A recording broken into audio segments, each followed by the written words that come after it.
Opa, você está ouvindo o Papo de Sauna e hoje cheguei na sauna aqui um pouquinho mais cedo que os meninos. E já que estou aqui, né, vou comentar um pouquinho de uma coisa que há algum tempo tem feito parte da minha vida. Assim, poderia se dizer que é uma filosofia de vida, um estilo de vida, enfim, que é a questão do niilismo, mais especificamente o niilismo positivo. E muitas vezes as pessoas tendem a achar que são duas coisas antagônicas, mas no final das contas há uma possibilidade ali através do extremo pessimismo do niilismo e da questão existencialista e tudo mais, que te permite ter muito mais liberdade e controle sobre as suas ações. E eu vou falar sobre isso hoje e vou começar aqui dando uma explicação, né, sobre os dois conceitos que estão envolvidos, que no nome mesmo já são comentados, que é o niilismo e a questão do positivo, né, do otimismo. Bem, o niilismo por muitas pessoas é considerado como extremo pessimismo, que é a falta de propósito na vida e tudo mais. E não deixa de estar errado. Não deixa de estar errado é foda, né? Não deixa de estar certo. Mas há um outro lado também, que o niilismo, ele retira muito o peso que algumas pessoas podem sentir na questão de estar existindo realmente. Porque se você está existindo e não tem nenhum propósito, você não tem nenhuma obrigação com nada do que está acontecendo. Você não tem nenhuma obrigação com o universo nem nada, porque a sua existência é insignificante. Então, as suas ações são insignificantes numa escala realmente muito maior. Mas quando você olha na escala mínima, né, que seria a vida humana aqui, isso traz um sentimento assim de tipo, pô, se eu não tenho nenhuma obrigação, eu não preciso seguir nenhum parâmetro, não estou escravo, entre aspas, de nenhum sistema. Dito isso, que já dá uma noção do que poderia ser a parte otimista, né, dessa filosofia, o positivo, né, o otimista, aí vem da análise realmente de liberdade que o niilismo traz, né, que esse ponto de vista realmente desencadeia, porque uma vez que você, como eu já disse, que você não tem obrigação com as coisas, você é livre para tomar suas próprias decisões, tomar seus próprios parâmetros de certo e errado, de padrões, enfim, e isso é uma questão muito importante, no caso que eu vou abordar agora já para tirar, porque realmente a questão do niilismo que tem desse existencialismo, né, da falta de compromisso social e tudo mais, pode acabar desenvolvendo em níveis extremamente elevados a pessoa a não conseguir discernir ou não conseguir se comportar de forma social. E isso se torna um problema social, porque a sociedade é composta por indivíduos que têm que seguir parâmetros mínimos ali de convivência, porque senão não funciona, né? Vai ter discrepâncias muito grandes e a sociedade necessita de uma padronização ali de pensamento, de concordância entre o que é certo e o que é errado, daí vem as leis, vem as punições, enfim.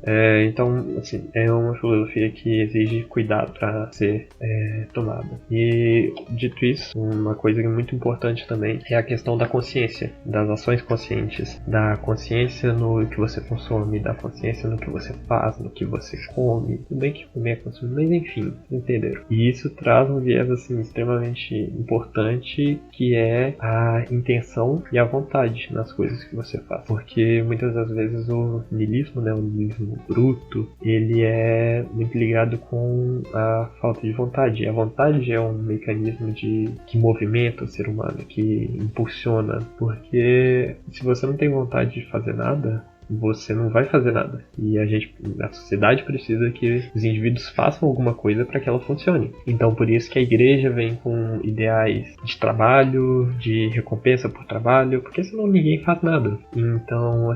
Então, tem uma necessidade ali de ação. A sociedade precisa da ação do indivíduo para que ela funcione. Esse pensamento, ele desenvolve essa ação, esse impulso, mas não em prol necessariamente de uma sociedade ou de uma comunidade em específico. ela desenvolve esse sentimento por você e por uma vontade sua. Porque você, por não ser especial, assim como todo mundo, o que te joga num patamar de igualdade, entre aspas, né? Igualdade nessa questão de a sua existência não importa, assim como a existência de ninguém não importa. As suas ações ali não precisam ser justificáveis para os outros, contanto, obviamente, né, que não afete diretamente os outros, porque aí sim, aí se torna um papo completamente diferente, porque aí vem a questão da liberdade, até onde vai a liberdade, se há um confronto da sua liberdade com a liberdade do outro, enfim. Mas a sua forma de pensamento, as suas ações para com você mesmo, o que você quer vestir, o que você quer fazer, tudo isso se torna uma decisão, se torna uma opção, né? Não uma decisão, é uma opção. E esse é um sentimento extremamente importante para mim, pelo menos, né? Tem gente que realmente só não liga, mas eu necessito dessa liberdade de decisão, de decisão, realmente. Sim, muitas das vezes uma linha de pensamento completamente egoísta, porque é mais um traço niilista do que o positivo, né? O otimista, porque você se torna ali insignificante. Porque a sua existência é insignificante. Então, se você é insignificante, você começa a pensar que suas ações são insignificantes para um complexo geral. Porque realmente, você fazer um protesto aqui sobre, sei lá, qualquer coisa que você pensar, não vai afetar nada significativamente numa escala universal. Obviamente que pode significar aqui numa escala terrestre, ou, sei lá, necessidade, enfim. Mas em escala universal acaba que não afeta muita coisa. E se você começa a pensar com esse parâmetro, você para de ver tanta importância assim na sua ação. Isso que gera liberdade, isso que gera tudo que eu já falei, mas também acaba por impedir que você tome partido das coisas. Acaba gerando um extremo conformismo, eu não sei se seria a palavra, mas enfim, que você fica ali em cima do muro basicamente qualquer coisa, porque não importa a sua opinião, não importa aquela discussão pra você, não importa nada pra ninguém, nem pra sociedade. Então assim, isso acaba que tira um estresse da vida, mas pode também gerar um sentimento assim de frustração, porque aí vem a questão do pessimismo niilista, né? Mas essa linha de pensamento gera propósito e gera sentido e te dá vontade para viver. Mas tá, como é que isso funciona? Porque assim, se não importa o que eu faço, não importa, não preciso fazer nada. Mas aí entra a questão de, tipo, tá, se não importa o que eu faço, eu posso fazer qualquer coisa, em vez de eu não preciso fazer nada. A minha motivação pode ser diferente, mas as minhas possibilidades começam a ser muito maiores do que as que você tem normalmente. Porque, assim, se você segue um corpo, né, uma religião, por exemplo, que não te permite ser homossexual, você ali está se limitando. Só que quando você não tem nenhuma obrigação com ninguém, nenhum parâmetro religioso, social, estrutural, você pode ser o que você quiser. E eu acho que é um movimento que está crescendo nessa questão da auto-identificação, da autonomeação, não sei, enfim, que é importante para que as pessoas entendam que não faz sentido você se preocupar com a vida do outro, porque aquilo dali é para ela, não é para a sociedade apenas. Obviamente que precisa de representatividade na sociedade, porque se existe uma pessoa assim, ela precisa ser representada, porque ela faz parte de uma sociedade. Então tem essa abertura para que outras coisas surjam.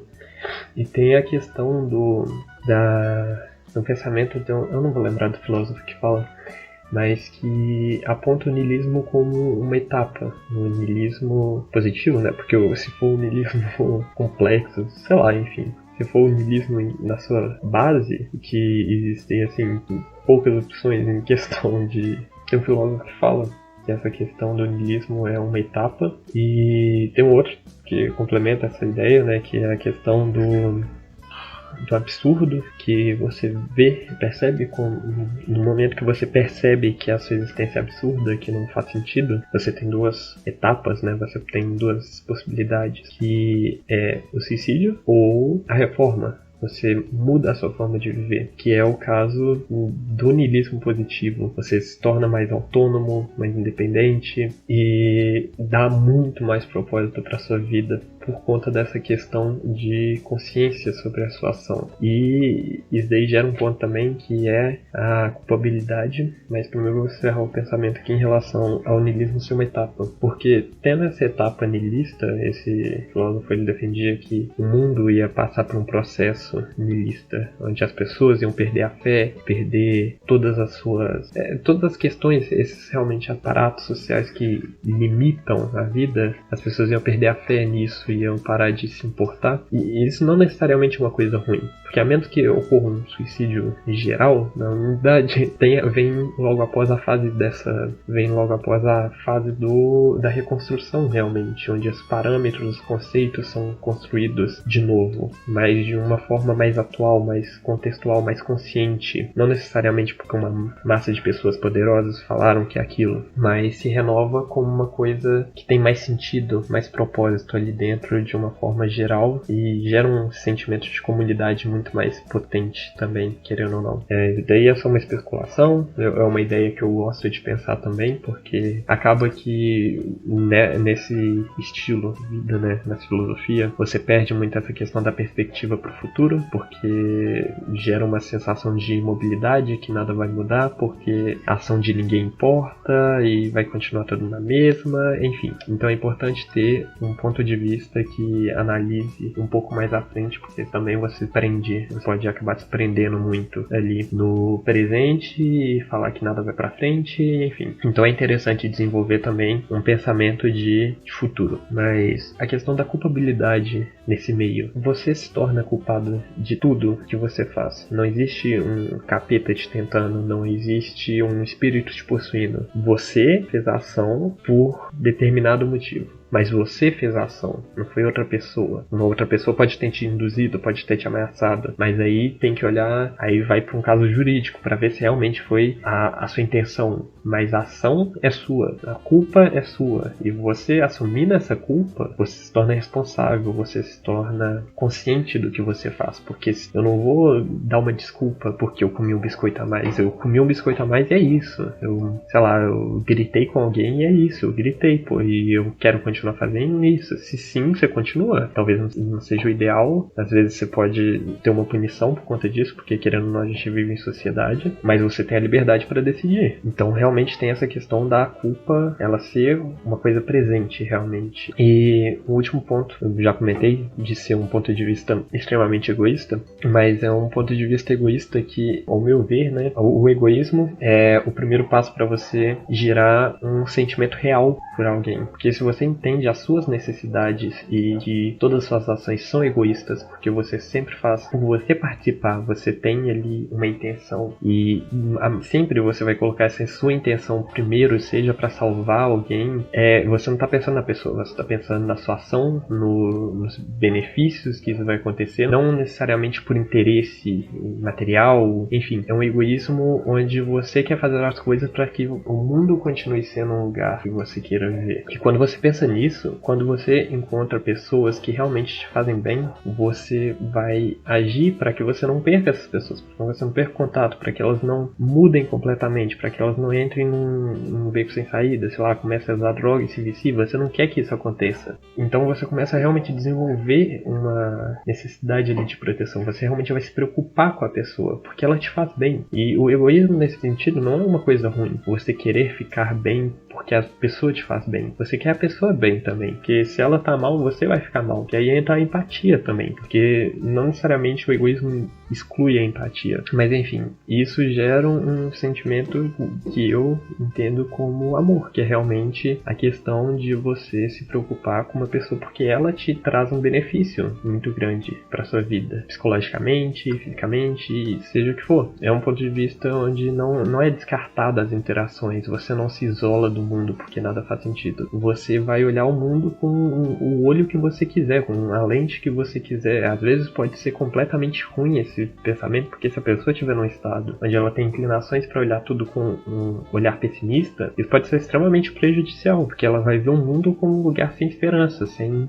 nada, não tem motivo, e aí acaba sendo uma das opções que o Albert Camus fala que é ou suicídio ou a reforma. E a pessoa, quando ela entra nessa questão questão do niilismo muito profundo, de existencialismo, nada faz sentido, não tem porquê. Realmente, você não se vê sem escolhas. E entra a questão da depressão, enfim, que pode acabar gerando um suicídio e, na verdade, poderia ser muito melhor encarado se fosse comentado. Se a pessoa estivesse nesse estado e ela soubesse de outras possibilidades, talvez não aconteceria. Enfim, os meninos estão chegando aqui, se eu continuar falando eles ouvirem, vão falar que é papo de maconheiro.